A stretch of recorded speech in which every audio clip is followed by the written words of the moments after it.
प्रचण्डकी पत्नी सीता दाहालको निधनमा डा तोसीमा कार्कीको अभिव्यक्ति आलोचना आखिर किन के भनेकी थिइन् तोसीमा कार्कीले? यसबारेमा सम्पूर्ण जानकारी। भुवन केसी विरुद्ध मुद्दा जितेपछि के भनिन् साम्राज्यले? आरजु राणाको घर मर्मतमा 10 लाख सरकारी बजेट विनियोजन भएको खुलासा। सर्वोच्चको आदेशपछि कोर्सीमा दुवै पक्ष खुसी। वरिष्ठ मुटु रोग विशेषज्ञ प्राडा अरुण सामाईको सेवा अब केएमसीमा। प्रचण्डकी पत्नी दाहाललाई लागेको पीएसपी रोकियो। सीता दाहालको निधनले माओवादी केन्द्र र वाम आन्दोलनलाई क्षति भएको अध्यक्षको केसीको भनाई। डडेलधुराको मिनाले पाएनन् एम्बुलेन्स बाटोमै जन्माइन् बच्चा। नयाँ दल दर्ता गर्न 500 मतदाताको शनाखत अनिवार्य। छुट्टा छुट्टै स्थानमा 4 जना अवस्था मृत अवस्थामा फेला। सीता दाहालको अन्तिम विदाई। नर्विक अस्पतालदेखि माओवादीको पार्टी कार्यालय पेरिस डाँडा हुँदै आर्यघाटसम्म नेताहरूको भिड। सीता दाहालको निधनप्रति प्रधानमन्त्री प्रचण्डको सचिवालयद्वारा दुःख व्यक्त। वर्तमान गठबन्धन राष्ट्रको हितमा छैन। एमाले उपमहासचिव प्रदीप कुमार गेवाली। 1x वेट प्रकरणमा पक्राउ परेका बल्छी ध्रुवे राजु मास्टर भटभटे माइला सहित 8 जना कलाकार 5000 धरोटीमा रिहा। सशस्त्र प्रहरी बलको विपद व्यवस्थापन तयारी। सबै प्रदेशमा गोताखोर मिटर बोट र हेभी इक्विपमेन्ट मार्फत परिचालन। काठमाडौँ महानगरपालिकाका मेयर बालेन्द्र शाहले दिए रेणु दाहालप्रति बालेन्द्र शाहको संवेदना। सबैलाई सम्हाल्न सक्ने क्षमता तपाईँलाई प्रदान गरून्। शीतल निवासबाट मुटु रोग विशेषज्ञलाई बोलावट। जग्गा भाडामा लिएर धान रोप्दै विप्लव कार्यकर्ता। श्रीमती सीता दाहालको मृत्यु भएको 24 घण्टा नबित्दै प्रचण्डले गरे यस्तो घोषणा। राजनीतिमा अब कस्तो असर पर्ला? प्रचण्डको अब 2वटा छोरी मात्रै बाँकी। के विषयमा बोले त प्रचण्ड? यसबारेमा पनि सम्पूर्ण जानकारी आजकै समाचारमा। आमा बनेर प्रचण्डलाई दिएकी थिइन्। प्रचण्डलाई सीताले साथ। पशुपति आर्यघाटमा सीता दाहालको अन्तिम विदाईमा ओलीदेखि देउबासम्मको जम्काभेट। सङ्कटमा जोगाउने र सबैलाई मिलाउने सीताको मृत्यु भएको माओवादी नेताहरूको भनाई। सीता दाहालको निधनमा भारतीय प्रधानमन्त्री मोदीद्वारा पनि दुःख व्यक्त। काठमाडौँ महानगरपालिकाका मेयर बालेन्द्र शाह विरुद्ध महानगर अगाडि विरोध प्रदर्शन। माओवादी केन्द्रको पदाधिकारी बैठक पनि बस्दै। र ललित निवास जग्गा प्रकरण। विराटनगरका 5 जना उद्योगी सम्पर्कविहीन। मान्छेको मुख्य शत्रु बन्दै सर्प। 5 वर्षमा 105 जनाले गुमाए ज्यान। कसरी बस्ने सर्पबाट? यसबारेमा जानकारी। भ्रष्टाचार आरोपमा 13 जना विरुद्ध अख्तियारले हाल्यो मुद्दा। अब हेर्नुहोस् पुरा समाचार। दर्शक नमस्कार। युट्युब च्यानल नेपाली खबर मिडियामा तपाईहरूलाई हार्दिक स्वागत छ।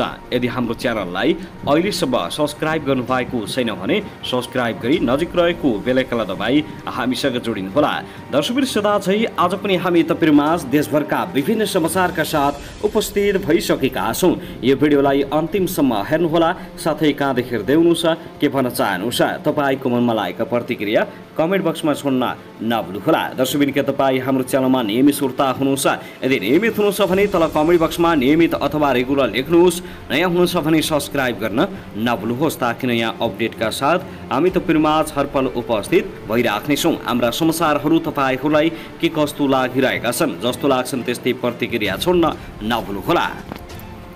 दर्शकबिन आउनुहोस् आजको पहिलो खबरतर्फ लागौं। ललित निवास जग्गा घोटाला प्रकरणमा संलग्नताको आरोप लागेकाहरू पक्राउ पर्न थालेपछि विराटनगरका 5 जना उद्योगी व्यापारी सम्पर्कविहीन भएका छन्। शारदा ग्रुपका अध्यक्ष शिवरत्न शारदा, एसियन फुड्सको कारोबार हेरिरहेका राधेश्याम शारदा, श्रीनिवास शारदा र संविधान सभा सदस्य समेत रहेका पवन कुमार शारदा फरार रहेका छन्। यसैगरी शारदा ग्रुपका अध्यक्ष शिवरतन शारदाको छोरा सन्दीप शारदा पनि फरार रहेको दावी गरिएको छ। उनीहरू गत असार 15 गतेपछि फरार भएपछि मोरङ व्यापार सङ्घ र नेपाल उद्योग परिसङ्घले भने राज्यले आतंक मचाएको भन्दै विज्ञप्ति प्रकाशित गरेको छ। मोरङ व्यापार सङ्घका अध्यक्ष नवीन रिजाल र नेपाल उद्योग परिसर कोशी प्रदेशका अध्यक्ष भीम घिमिरेले मुलुकको आन्तरिक अर्थतन्त्र नसुध्रिएको बेला उद्योगीहरूलाई हतोत्साहित बनाइएको बताएका हुन्। विगत केही दिनदेखि निजी क्षेत्रमाथि राज्य संयन्त्रले लगातार प्रहार गरिरहेको छ। राज्य संयन्त्र नियोजित रूपमै निजी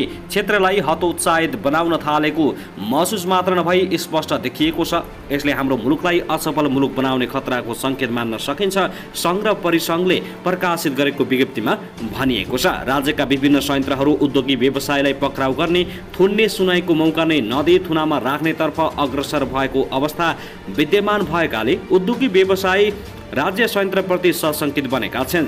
क्षति के कारणले भएको हो र कसको र त्यसको मूल जरो के हो भन्ने यकिन नगरी व्यवसायले पक्राउ गर्ने र थुन्ने सरकारको त्यस्तो कदम न्यायसङ्गत कदापि मान्न सकिँदैन भनेर उल्लेख गरिएको छ।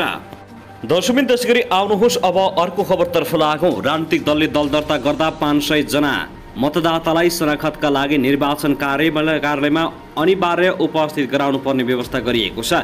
यसअघि भने दल दर्ताका क्रममा दलको सदस्य रहने प्रतिबद्धता जनाएका मतदाताले आफ्नो मतदाता परिचय पत्र वा नागरिकताको प्रमाणित प्रतिलिपि सहितको हस्ताक्षर गरेको विवरण बुझाइ हुने व्यवस्था रहेको थियो। निर्वाचन आयोगको कानुन तथा राजनीतिक दल व्यवस्थापन महाशाखाले आयोग पदाधिकारीको असार 24 गतेको बैठकले उक्त व्यवस्था लागू गर्ने निर्णय गरेको जनाएको छ। राजनीतिक दल सम्बन्धी यिनको दल दर्ता सम्बन्धी दफामा कम्तीमा 500 जना नेपाली मतदाताले दलको सदस्यता प्राप्त गर्न गरेको प्रतिबद्धता पत्र र निजहरूको नागरिकता वा मतदाता परिचय पत्रको प्रमाणित प्रतिलिपि सहितको हस्ताक्षर हुनुपर्ने व्यवस्था गरिएको छ। सो बमोजिम राजनीतिक दलले 500 नागरिकको नागरिकताको प्रमाणित प्रतिलिपि तथा हस्ताक्षर सहित दर्ता गर्न निवेदन दिँदै आएका थिए। यिनको उक्त व्यवस्थालाई टेकेर प्रक्रियागत सुधारको निर्णय गरेको निर्वाचन आयोगले जनाएको छ। निर्वाचन आयोगले गरेको निर्णय आर्थिक वर्ष 2080-81 देखि लागू हुनेछ। आयोगमा हाल 119 दल दर्ता छन्। दर्शकबिन त्यसैगरी आउनुहोस् अब अर्को खबरतर्फ लागौँ। प्रधानमन्त्री एवं माओवादी अध्यक्ष पुष्पकमल दाहालले पत्नी सीतालाई अन्तिम विदाई गरेका छन्।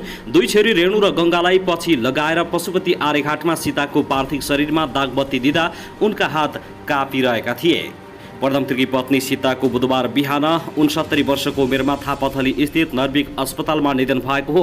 उनी दुर्लभ रोग पार्किन्सनबाट पीडित थिइन्। नर्भिकबाट उनको पार्थिव शरीर श्रद्धाञ्जलीका लागि पार्टी कार्यालय पेरिसडाँडमा लगिएको थियो। मन्त्री परिषदको आकस्मिक बैठकले उनको निधनप्रति नेपाल सरकारका तर्फबाट दुःख तथा समवेदना प्रकट गर्ने र फर्स्ट लेडीको हैसियतमा राजकीय सम्मान दिने निर्णय गरेको थियो। बुधबार उनको पशुपति आर्यघाटमा राष्ट्रिय सम्मानका साथ अन्त्येष्टि गरिएको छ। उपप्रधानमन्त्री तथा रक्षा मन्त्री पूर्णबहादुर खड्काले नेपालको झण्डा उडाएर सम्मान अर्पण गरेका थिए।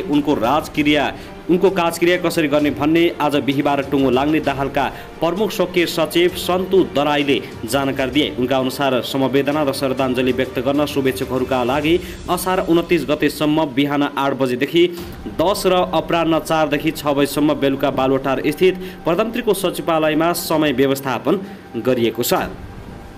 दाहालसँगको 5 दशक लामो वैवाहिक जीवन सीताका लागि उतार चढावपूर्ण रह्यो। उनले दुःखको सागर पनि भेटिन्, शक्ति, सान, मान र साधन स्रोतको शिखर पनि चुमिन्। सशस्त्र युद्धकालमा जोखिमपूर्ण जीवन बाँचेर शान्ति प्रक्रियामा आएपछि 3 पटक राजकीय सम्मान पाइन्। उनले दुःखसँग जहिल्यै सङ्घर्ष गरिन्, आत्मसमर्पण गरिनन्। औपचारिक अध्ययनको अवसर मिलेन तर सबै खालका व्यवहारको सामना गरिन्। माओवादी राजनीतिका लागि सीता आफै ठुलो अध्यापक बनिन् किनकि माओवादी आन्दोलन र प्रधानमन्त्री दाहाललाई आजको स्थानसम्म ल्याइपुर्याउन उनले पर्दाभित्र बसेर महत्त्वपूर्ण भूमिका खेलेको बताइन्छ। 2011 साल 21 गते कास्की जिल्लाको हेम्जामा जन्मेकी उनी 8 वर्षको हुँदै परिवार चितवन सुन्दर बस्तीमा बसाइ सरेको थियो। दाहालसँग उनको 2026 सालमा विवाह भएको हो।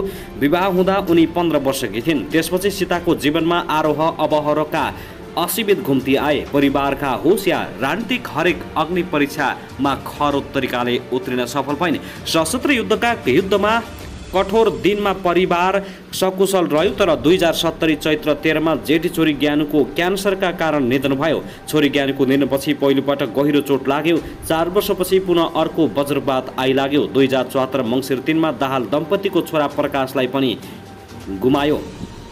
पुत्र शोकले शिथिल बनेकी सीता त्यसपछि सक्रिय भूमिकामा आउन सकिनन्। उपचारका लागि देश विदेश पुर्याए पनि निको भएन। प्रकाशको निधन भएकै अस्पतालमा सीताले अन्तिम सास लिएकी छन्। सीताको पहिचान माओवादी केन्द्र सल्लाहकार र प्रधानमन्त्री दाहालकी पत्नीका रूपमा छ। उनी सांसद, मन्त्री वा अन्य राजकीय भूमिकामा भने रहिनन्। तेस्रो पटक प्रधानमन्त्री बनेका दाहाल केही गरेर देखाउने अठोटमा छन्। उनी प्रधानमन्त्री बन्दा सीता अर्धचेत अवस्थामा थिइन्। पार्टी महासचिव देव गुरुङले जारी गरेको शोक वक्तव्यमा सीताको निधनले सिङ्गो पार्टी स्तब्ध भएको उल्लेख गरेका छन्। सीता दाहालको निधनबाट पार्टी जनता र राष्ट्रका लागि अपूरणीय क्षति भएको छ। उहाँले नेपालको कम्युनिस्ट आन्दोलनमा अत्यन्त महत्त्वपूर्ण र अविस्मरणीय योगदान पुर्याउनु भएको छ। सिद्धान्तप्रतिको निष्ठा, उन्नत राजनीतिक चेतना, पार्टी जनता र राष्ट्रप्रतिको निस्वार्थ एवं असीमित समर्पण उहाँका विशेषता हुन्। वक्तव्यमा भनिएको छ, उहाँ आफ्नो योगदान मार्फत चिरकालसम्म स्मरणीय र भावी पुस्ताका लागि प्रेरणाको स्रोत हुनुहुनेछ।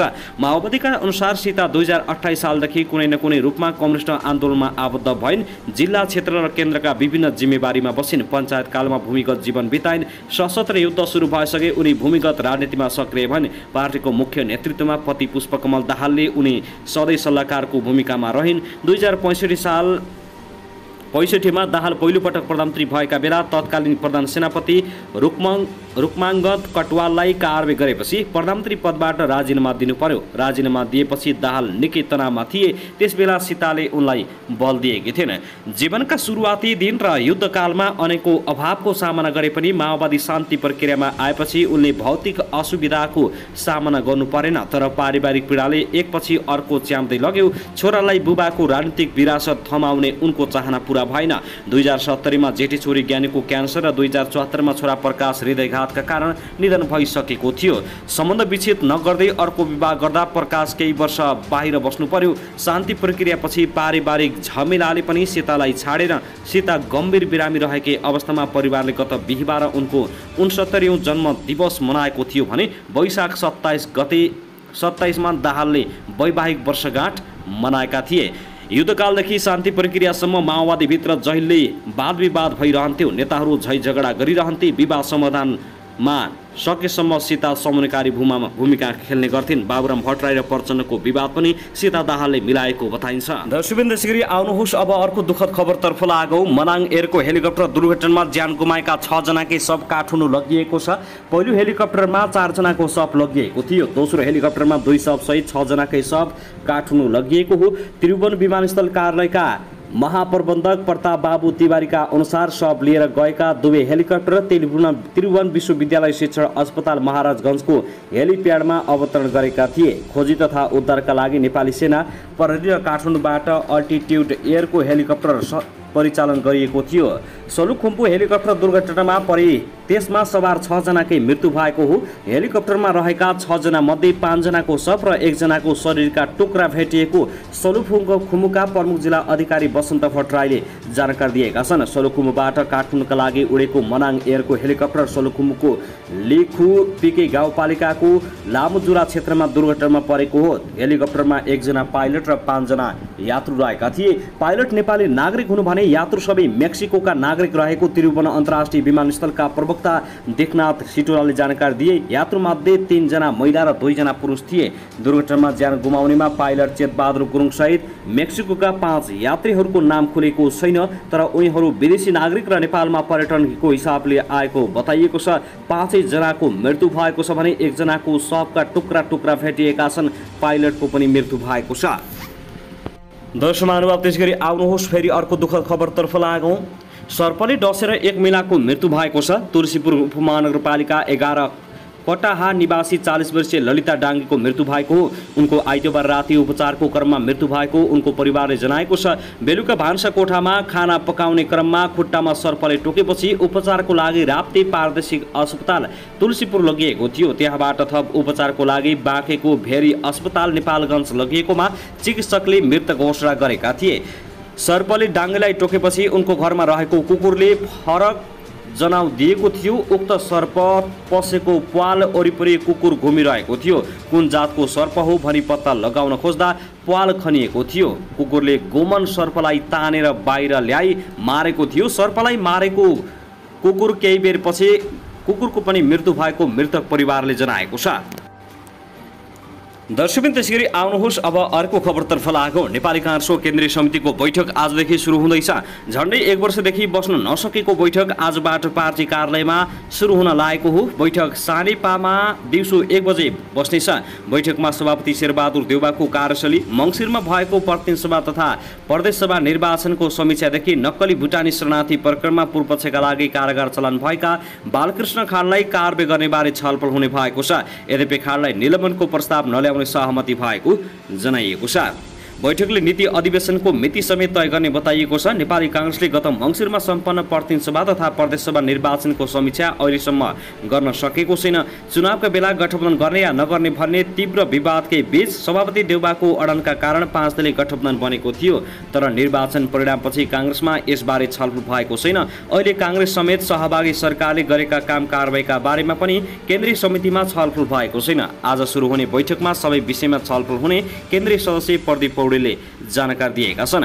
काङ्ग्रेसमा नेतृत्वप्रतिको असन्तुष्ट बढ्दो छ। नक्कली भुटानी शरणार्थी प्रकरणमा मुछिएका नेतालाई कारबाही नगरिएको तथा ललिता निवास प्रकरणमा पार्टीले स्पष्ट धारणा सार्वजनिक गर्न नसकेको भन्दै नेताहरूले नेतृत्वको आलोचना गरिरहेका छन्। काङ्ग्रेसले 14औं महाधिवेशन सम्पन्न भएको 6 महिनाभित्रै नीति अधिवेशन गर्ने भनेको थियो, तर अझै यसको मिति घोषणा भएको छैन।